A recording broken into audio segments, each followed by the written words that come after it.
So, you bought yourself a used camper shell. Thought you'd save a ton of money. Then you had an accident. Or someone decided that what was inside your rig was worth busting out the window for. Well, it just so happens that the average replacement cost for this window from the dealer is over $400. So we're going to tackle the task of removing the frame,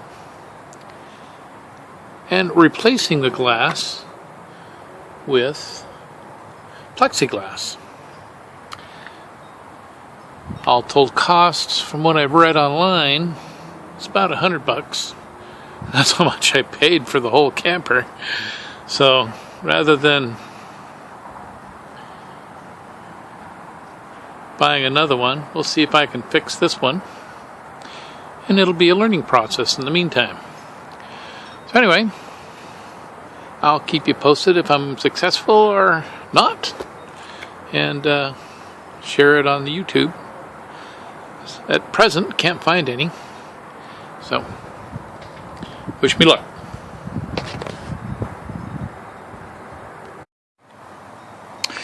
Now, first step I'm working on is removing the glass, what's left of the broken glass, and there's this rubber seal that held the glass in place. I don't think that I'll be able to find this, so I'll probably just use black silicone caulking when that time comes. I have to figure out how to get that little dumaflachi there, right there, out. Then I can slide the frame out. Okay, a little update here. I got this little piece out of the track with a quick tap with the screwdriver, and it fits right in that little spot right there. That allows you to slide the window right off the track. You can see it's extrusion stock that matches the track. Go right down there, you can see the whole thing, and then you can slide it out. That's how you take the window out, and this little piece is held in by two little screws that go right there, and you want to put those back in once you get the glass for your frame. Now, next step is to remove those rivets, which allows me to take off this section of the frame.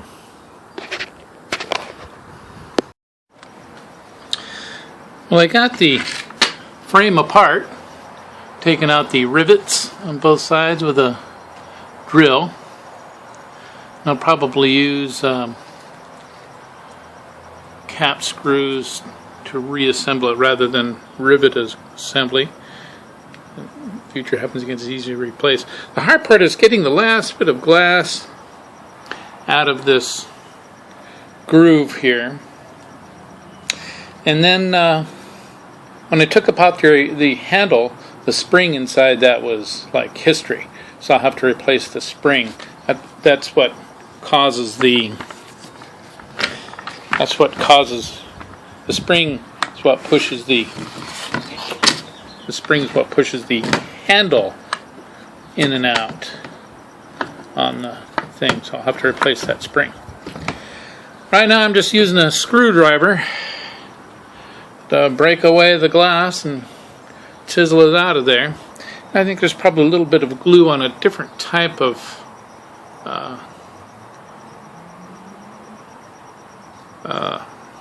gasket assembly in there.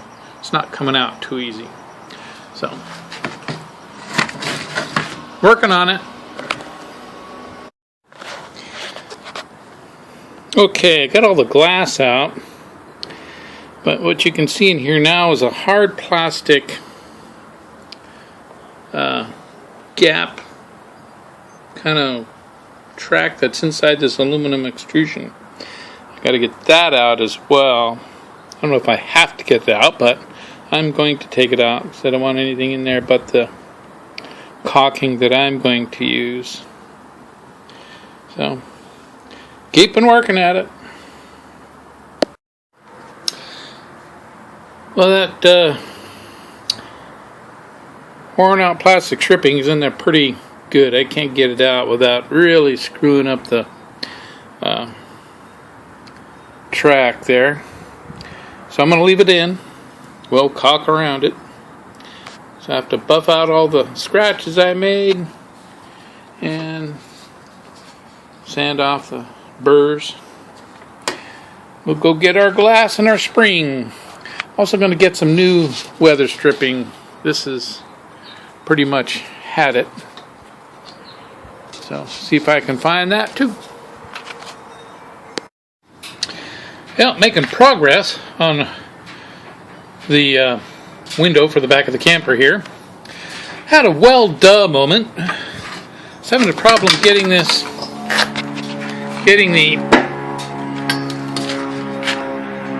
rubber seal out of this groove right here. With age, it had become brittle, and it had mind melded to the slot in there. No matter how many pounding or chiseling I tried to get it out of there, it just wasn't cooperating. It was fighting me every inch of the way. Those little pieces you see right there. Then I had it's rubber. Use a heat gun. Yes, a heat gun will shrink it right up, and you can just become soft as regular rubber again, and you can just pull it right out at that point. And funny thing is that it hardens back up to this real brittly hard condition again. End of life, that's what rubber does, or plastic. Anyway, then I took my sander and buffed all the chisel marks I made into it. Then I'll just repaint it. We'll be back to normal.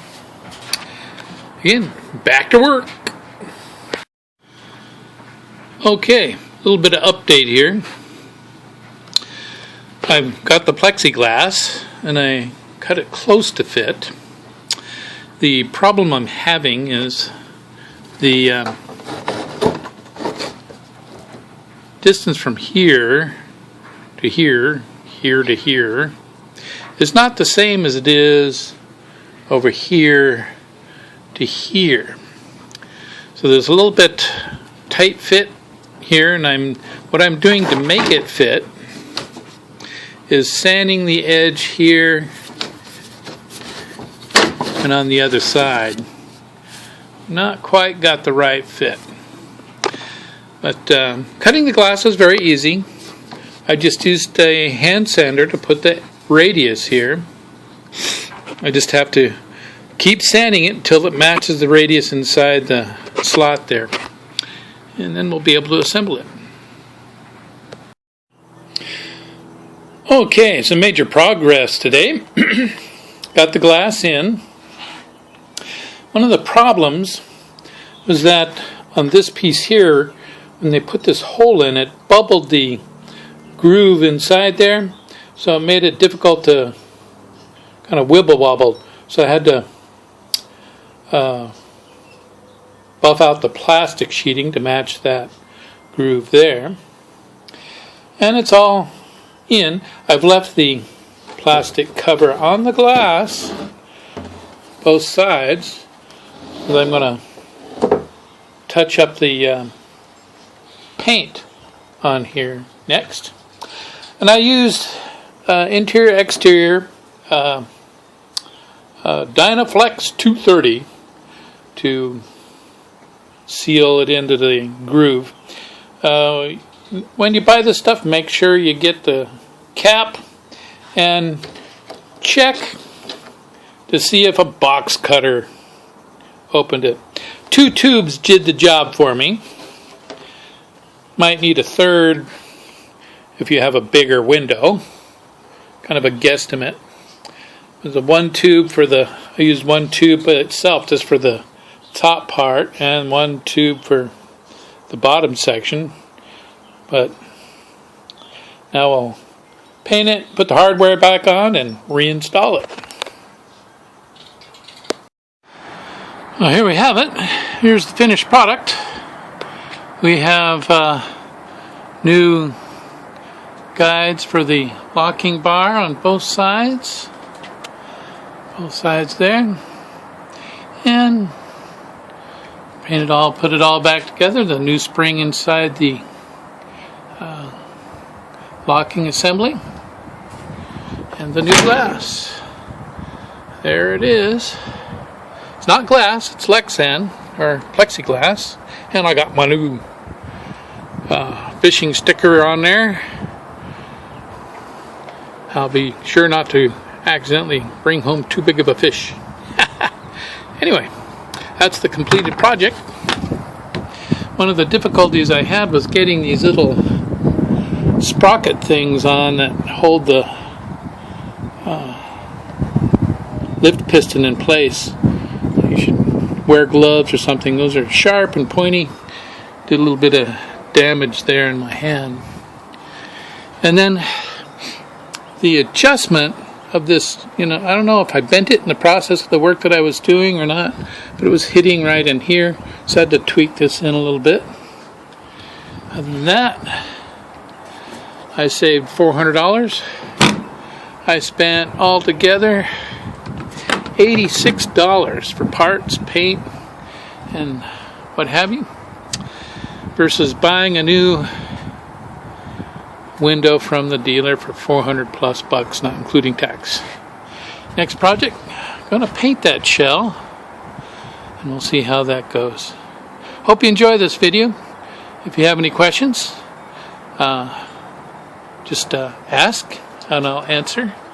And for you guys doing the same thing, Snug top temper shell. I think this is a 1991 model or 92, but it fits a 90 through 93 Toyota truck. Have a good one, folks. Thanks for watching.